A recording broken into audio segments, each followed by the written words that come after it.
بسم اللہ الرحمن الرحیم۔ موجودہ دور میں بہت سے غلط مسائل لوگوں میں مشہور ہو گئے ہیں اور عوام الناس لا علمی کی بنا پر ان پر عمل پیرا ہو رہے ہیں۔ نہ معلوم ان مسائل کو رائج کرنے والے، پھیلانے والے، مشہور کرنے والے کون لوگ ہیں۔ البتہ لوگوں نے ان پر عمل کرنا اپنا دینی فریضہ سمجھ رکھا ہے، حالانکہ ان مسائل کا شرعیت سے کوئی تعلق نہیں، کوئی ثبوت نہیں۔ چند ایک ایسے مسائل جو عوام میں غلط مشہور ہیں، پھیلے ہوئے ہیں اور عوام ان پر عمل کر رہے ہیں، نشاندہی ہم چند ایک مسائل کی کرتے ہیں۔ ہمارا مقصد صرف لوگوں کی اصلاح ہے تاکہ لوگوں تک صحیح مسئلہ پہنچے۔ غلط مسئلے کو بھی ذکر کریں گے اور اس کے ساتھ اس کا صحیح حل بھی پیش کریں گے۔ لوگوں میں یہ بات مشہور ہے کہ غسل کرتے وقت جو وضو کیا جاتا ہے اس سے نماز نہیں ہوتی، نماز کے لیے دوبارہ وضو کرنا چاہیے۔ یہ بالکل غلط اور بے اصل ہے۔ غسل کے ساتھ کیے گئے وضو سے نماز ہو جاتی ہے، جس طرح کہ در مختار فقہ کی مشہور کتاب ہے، اس میں یہ مسئلہ مذکور ہے، وَلَوْ تَوَضَّعَ أَوَّلًا لَا يَأْتِي بِهِ ثَانِيًا لِأَنَّهُ لَا يَسْتَحِبُّ وُضُوءً لِلْغُسْلِ اتفاقاً۔ اگر غسل سے پہلے وضو کر لیا تو غسل کے بعد وضو کرنے کی ضرورت نہیں ہے، کیونکہ غسل کے لیے دو وضو کرنا مستحب نہیں۔ اور اس مسئلہ میں تمام فقہاء کرام کا اتفاق ہے، کسی کا کوئی اختلاف نہیں۔ لہذا غسل کرتے وقت اگر وضو کر لیا تھا تو غسل کے بعد دوبارہ وضو کرنے کی کوئی ضرورت نہیں، بلکہ اگر صرف غسل ہی کر لیا، غسل کے فرائض سنن ادا ہو گئیں تو بھی وضو کرنے کی ضرورت نہیں ہے، غسل کے ساتھ وضو بھی ہو جاتا ہے اور اس غسل سے نماز بھی پڑھی جا سکتی ہے۔ عوام میں یہ بات مشہور ہے کہ جب تک غسل کرتے ہوئے کلمہ شریف نہ پڑھا جائے آدمی پاک نہیں ہوتا۔ یہ بات بھی قطعی طور پر غلط ہے اور یہ مسئلہ عوام میں غلط پھیلا ہوا ہے۔ صحیح مسئلہ یہ ہے کہ غسل کرنے کی حالت میں نہ کلمہ شریف پڑھنے کی ضرورت ہے اور نہ ہی کسی قسم کی گفتگو کرنی چاہیے، بلکہ خاموش رہنا چاہیے۔ یہ مسئلہ بھی بہت عام ہے، عوام الناس اس مسئلے میں مبتلا ہیں۔ وہ نہا رہے ہوتے ہیں، جسم پر کپڑا نہیں ہوتا، غسل خانے میں کلمہ شریف پڑھ رہے ہوتے ہیں، تو لوگوں کو چاہیے کہ یہ مسئلہ ذہن نشین رکھیں۔ غسل کرتے ہوئے نہ کلمے پڑھنے کی ضرورت ہے، نہ ہی کسی قسم کی کوئی گفتگو کرنے کی ضرورت ہے۔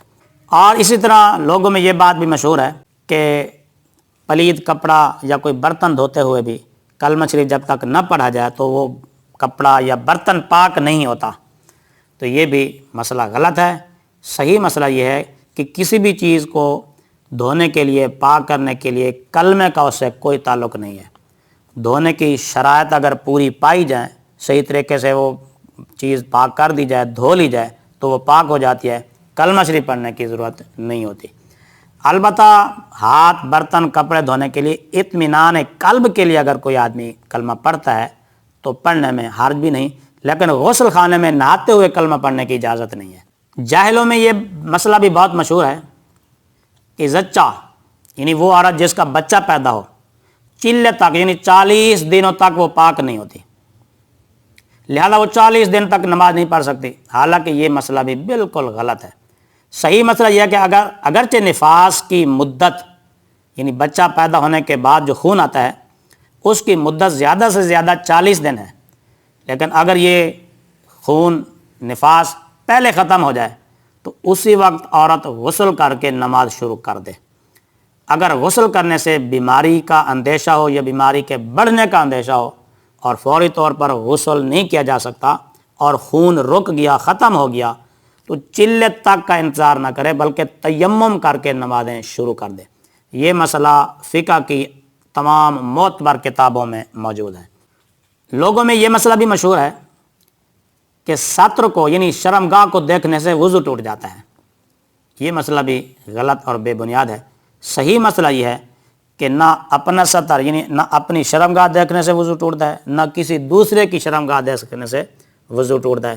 البتہ بلا وجہ سطر پر، شرمگاہ پر نظر ڈالنا ممنوع اور ناجائز ہے۔ دوسرے کی شرمگاہ کو دیکھنا حرام اور گناہ ہے۔ بعض لوگ وضو کرتے ہوئے ہاتھوں کو کونیوں کی طرف سے دھونا شروع کرتے ہیں اور انگلیوں کی طرف پانی بہا کر لے جاتے ہیں، حالانکہ یہ طریقہ قرآن اور سنت کے خلاف ہے۔ قرآن کریم میں اللہ رب العزت فرماتا ہے وَأَيْدِيَكُمْ إِلَى الْمَرَافِقِ، یعنی ہاتھوں کو کونیوں تک دھو، یعنی انگلیوں سے دھونا شروع کرو، إِلَى الْمَرَافِقِ، کونیوں کی طرف دھو کر لے جاؤ، کونیوں تک دھو۔ تو قرآن سے ثابت ہے کہ ہاتھوں کو انگلیوں سے شروع کرنا چاہیے دھونا۔ فتاوی عالمگیری میں بھی ہے وَمِنَ السُّنَنِ الْبِدَایَةُ مِنْ رُؤُوسِ الْأَصَابِعِ فِي الْيَدَيْنِ وَالرِّجْلَيْنِ، یعنی سنتوں میں سے یہ بات سنت ہے کہ ہاتھوں اور پاؤں کو دھوتے وقت انگلیوں کی طرف سے ابتدا کی جائے۔ بعض لوگ عصر اور عشاء کی پہلی 4 سنتوں کو جو غیر مؤکدہ ہیں عام سنتوں کی طرح ادا کرتے ہیں، حالانکہ صحیح مسئلہ یہ ہے کہ سنت غیر مؤکدہ کا پہلا قاعدہ یعنی پہلی اتحیات کے بعد درود شریف اور دعا یوم یقوم الحساب تک پڑھی جائے اور اس کے بعد تیسری رکعت کے لیے کھڑا ہو جائے۔ اور اگر سنت غیر مؤکدہ ہیں تو اعوذ باللہ، بسم اللہ، الحمدللہ یوں ابتدا کی جائے۔ اگر نفل ہے 4 رکعت والے تو پھر سبحانک اللہم سے شروع کیا جائے، کیونکہ سنت غیر مؤکدہ اور نوافل کا ہر 2 رکعت مستقل نماز ہے، اور ہر 2 رکعت کے بعد جو قاعدہ ہے وہ قاعدہ اخیرہ کے حکم میں ہوتا ہے۔ عوام میں یہ مسئلہ بھی بہت مشہور ہے کہ جن لوگوں نے عید والے دن صبح کی نماز نہ پڑھی ہو وہ عید کی نماز نہیں پڑھ سکتے، اور نہ ہی ان کی نماز عید ہوتی ہے، حالانکہ یہ مسئلہ بھی غلط ہے۔ صحیح مسئلہ یہ ہے کہ اگر کسی نے صبح کی نماز نہیں پڑھی، نہیں ادا کر سکتا اور آنکھ نہیں کھلی تو اس کی نماز عید بلا شبہ جائز ہے، جس طرح کہ فتاوی عالمگیری میں موجود ہے لَوْ لَمْ يُصَلِّ صَلَاةَ الْفَجْرِ لَا يَمْنَعُ جَوَازَ صَلَاةِ الْعِيدِ، اگر کسی نے صبح کی نماز نہیں پڑھی تو اس سے نماز عید کی ادائیگی میں، نماز عید کے جواز میں کوئی ممانعت اور کوئی منع نہیں ہے، البتہ صبح کی نماز نہ پڑھنے کا گناہ ضرور ہے۔ عام لوگوں میں یہ مسئلہ بھی مشہور ہے کہ صبح کی نماز کے بعد سجدہ کرنا جائز نہیں، لہذا صبح کی نماز کے بعد نہ تو وہ قضا نماز پڑھی جا سکتی ہے اور نہ ہی سجدہ تلاوت کیا جا سکتا ہے۔ یہ بات بھی صحیح نہیں ہے۔ صحیح مسئلہ یہ ہے کہ صبح کی نماز کے بعد سورج کے طلوع ہونے تک اور عصر کی نماز کے بعد سورج کے غروب ہونے تک نفلی نماز پڑھنا اور نفلی سجدہ کرنا یہ منع ہے، یہ ناجائز ہے۔ لیکن اگر قضا نماز یا سجدہ تلاوت، یعنی نماز فجر کے بعد کسی نے تلاوت کیا اور سجدہ تلاوت آ گیا تو وہ سجدہ تلاوت اور قضا نماز بلا کراہت جائز ہے۔ تمام کتب فقہ میں یہ مسئلہ موجود ہے۔ اکثر لوگوں میں یہ بات مشہور ہے کہ اگر چادر یا شلوار کے اندر نیچے لنگوٹ بندھا ہو، انڈر ویئر پہنا ہو تو نماز نہیں ہوتی، حالانکہ یہ مسئلہ بھی بالکل غلط اور بے اصل ہے۔ اس طرح نماز بغیر کسی کراہت کے ہو جاتی ہے، یعنی اگر شلوار کے اندر یا چادر دھوتی کے اندر سے لنگوٹ بندھا ہوا ہے یا انڈر ویئر ہے تو بلا کراہت نماز ہو جاتی ہے، کوئی حرج نہیں، بشرطے کہ انڈر ویئر یا لنگوٹ پاک ہو۔ لوگوں میں یہ بات بھی مشہور ہے کہ نابالغ حافظوں کے پیچھے نماز تراویح جو ہے وہ پڑھی جا سکتی ہے، اور کہتے ہیں کہ نماز تراویح میں نابالغ حافظ کی امامت جائز ہے۔ حالانکہ صحیح مسئلہ یہ ہے کہ جس طرح نابالغ دوسری نمازوں کی امامت نہیں کرا سکتا، اسی طرح نماز تراویح کی امامت بھی نہیں کرا سکتا، جس طرح کہ فقہ کی مشہور کتاب ہدایہ میں موجود ہے وَالْمُخْتَارُ أَنَّهُ لَا يَجُوزُ فِي الصَّلَاةِ كُلِّهَا، مختار قول کے مطابق نابالغ کی امامت تمام نمازوں میں ناجائز ہے۔ اکثر یہ بات بھی دیکھی گئی ہے، لوگوں میں یہ بات مشہور ہے اور مشاہدہ اس بات کا کہ امام 2 رکعتیں پوری کر کے جب پہلا قاعدہ میں بیٹھتا ہے اور اتحیات پڑھ کر جب تیسری رکعت کے لیے کھڑا ہوتا ہے تو جو مقتدی ابھی آ کر شامل ہوتے ہیں اور انہوں نے ابھی اپنا اتحیات تشہد مکمل نہیں کیا ہوتا تو وہ بھی امام کے ساتھ فوری کھڑے ہو جاتے ہیں، یا اسی طرح اگر امام نے سلام پھیرا ہے آخری قاعدہ میں آخری اتحیات پڑھ کر اور جو لوگ ابھی آ کر شامل ہوئے اور انہوں نے اپنی اتحیات مکمل نہیں کی تو امام کے سلام پھیرنے کے بعد وہ فوراً اپنی رکعتیں پوری کرنے کے لیے کھڑی ہو جاتے ہیں۔ یہ مسئلہ بھی غلط ہے اور ایسا کرنا شرعیت کے خلاف ہے۔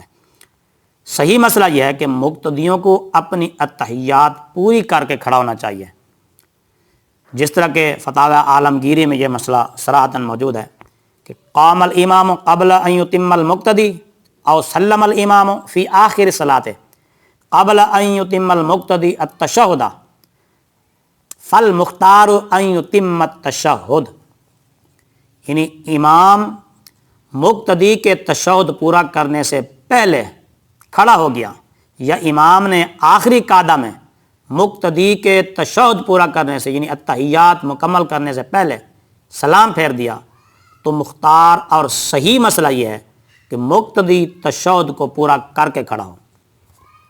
یہ مسئلہ بھی عام الوقوع ہے، عام لوگ اس میں مبتلا ہیں، اچھی طرح یہ مسئلہ ذہن نشین کر لیں کہ جب امام سلام پھیرے یا تیسری رکعت کے لیے کھڑا ہو، مقتدی جب تک اپنی التحیات عبدہ و رسولہ تک پوری نہیں کرتا وہ کھڑا نہ ہو۔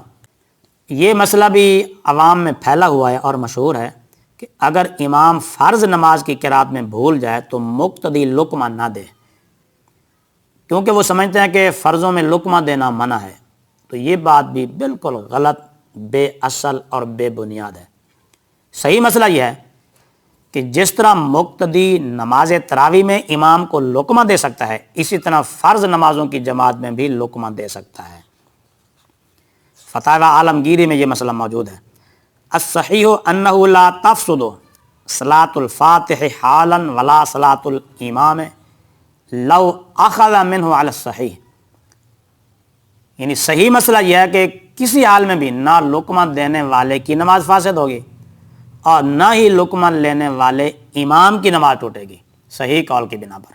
لہذا جس طرح نماز تراویح میں لقمہ دیا جا سکتا ہے، تمام نمازوں میں لقمہ دینا چاہیے اگر امام کو لقمے کی ضرورت ہو تو۔